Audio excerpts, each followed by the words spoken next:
प्यारे सज्जनों, सद्गुरु हमारे हृदय में विराजमान है तो हम सच्चे धनवान, कुलवान और प्रतिष्ठावान हैं।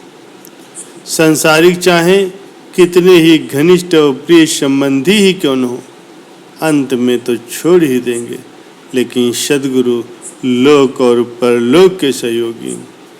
सांसारिक प्रीति तो परिवर्तनशील होती है, लेकिन सद्गुरु की प्रीति स्थायी और नित्य नवीन है।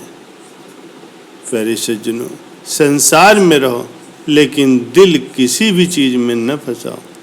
एक बार अगर दिल फंस गया तो फिर छूटना कठिन हो जाएगा। सद्गुरु से परख वाली आंख लो तो जो वस्तु जिस स्वाभाविक भाव की है उसे उसी प्रकार देख सकोगे। जो भी श्रेष्ठ पदार्थ प्राप्त करो वे सद्गुरु के श्री चरणों में भेंट करो और उनसे जो प्रसाद मिले उसे अमृत समझ करके ग्रहण करो। उसकी चिंता मत करो कि अमुक व्यक्ति तुम्हारे विरोध में है, परंतु ये विचार करो कि सद्गुरु के संकेत या उनकी आज्ञा पर चलते हो या नहीं चलते। श्री वचन तुम्हारे साथ हैं तो लाखों शत्रु भी तुम्हारा कुछ नहीं बिगाड़ सकते। जिसके सहायक स्वयं ही मालिक होते हैं उसका कोई कुछ नहीं बिगाड़ सकता, क्योंकि कोई भी शक्ति उनकी आज्ञा के बिना कुछ नहीं कर सकती। प्यारे सज्जनों, नम्र भाव वाला व्यक्ति शीघ्र ही शत्रु को भी मित्र बना लेता है। यदि तुम स्वयं को किसी से कम नहीं जानते तो ये निश्चय जान लो तो तुम कुछ भी उन्नत नहीं कर सकते। पहले स्वयं को शांत में बनाओ और फिर दूसरों को भी तुम शांत बना सकते हो। श्रद्धाहीन और संदेह करने वाला व्यक्ति अच्छे में से भी बुरा अर्थ ही निकालता है और इधर उधर से गंदगी एकत्र कर उसकी दुर्गंध से अपना मस्तिष्क खराब कर लेता है। जो दूसरों को करना चाहिए उसका तो हमें विचार रहता है, पर जो हमें करना चाहिए वो हम बिल्कुल ही भूल जाते हैं। जो दूसरों को दुखी करता है वो स्वयं भी कदापि सुखी नहीं रह सकता। अच्छा तो ये होगा कि स्वयं को दोष दो, दूसरों को क्षमा करो, स्वयं से युद्ध करो तो दूसरों से सुमित रखो।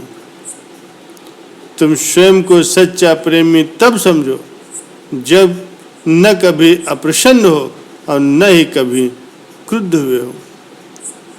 अनुकूल विचारों वालों से मिलकर के चलना बड़ी बात नहीं है, लेकिन प्रतिकूल विचारों वालों के साथ मिलकर के चलने में ही शूरवीरता है।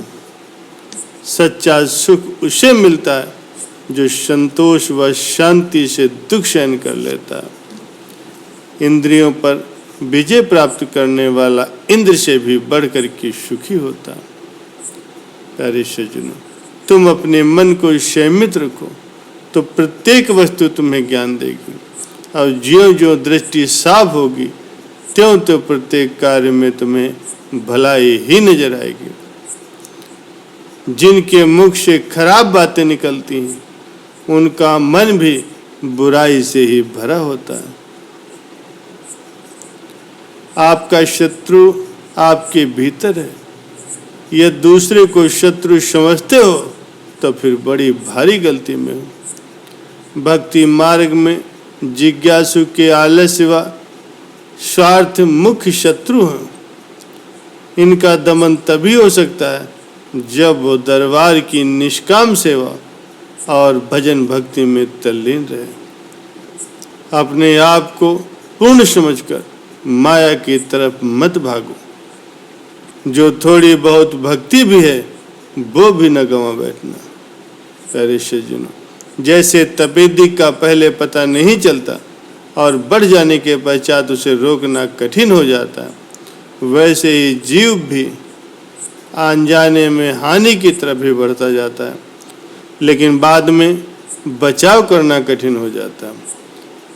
प्यारे सज्जनों, सद्गुरु के अतिरिक्त अन्य किसी भी वस्तु से आनंद आ रहा हो तो उसे धोखा ही समझो। भिखारी मनुष्य को बाहर से देखने पर चाहे भले ही वो सुखी मालूम पड़े, लेकिन उसका हृदय अवश्य ही अशांत होगा। जिस व्यक्ति को सद्गुरु की प्रसन्नता प्राप्त हो जाती है, फिर उसके भाग्य तो उदय ही समझो। माया शक्ति जीव के लिए आवागमन के चक्कर से छूटना असंभव होता है, और जिसने गुरु चरणों का आश्रय ले लिया है वो काल के भय से सुरक्षित हो जाता है। अंत समय तुम बिछुड़ना ना भी चाहो तब भी दुनिया से तुम्हें अलग ही होना पड़ेगा। इसीलिए अच्छा तो यही होगा कि इससे पूर्व ही तुम उसका परित्याग कर दो। सद्गुरु के विस्मृत करने से जो हानि जीव को होती है, इतनी अन्य कोई भी शत्रु नहीं कर सकता। यह तुम किसी संकट में हो तो सद्गुरु को स्मरण करो, वो संकट शीघ्र ही तुम्हारे ऊपर से टल जाएगा। प्यारे सज्जनों, यदि सारा संसार तुम्हें भुला दे तो भी कोई हानि की बात नहीं, लेकिन यदि सद्गुरु ने तुम्हें भुला दिया तो इससे बढ़ करके कहीं कोई और हानि नहीं है।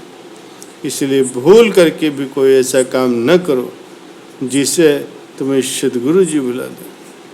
प्यारे सज्जनों, यदि तुम किसी संकट में हो तो सद्गुरु को स्मरण करो, वो संकट शीघ्र ही तुम्हारा टल जाएगा। यदि सारा संसार ही तुम्हें भुला दे तो कोई हानि नहीं, लेकिन यदि सद्गुरु ने तुम्हें भुला दिया तो इससे बढ़ कर के संसार में कोई हानि नहीं। इसलिए भूल कर भी कोई भी ऐसा काम न करो जिससे सद्गुरु महाराज जी तुम्हें भुला दें।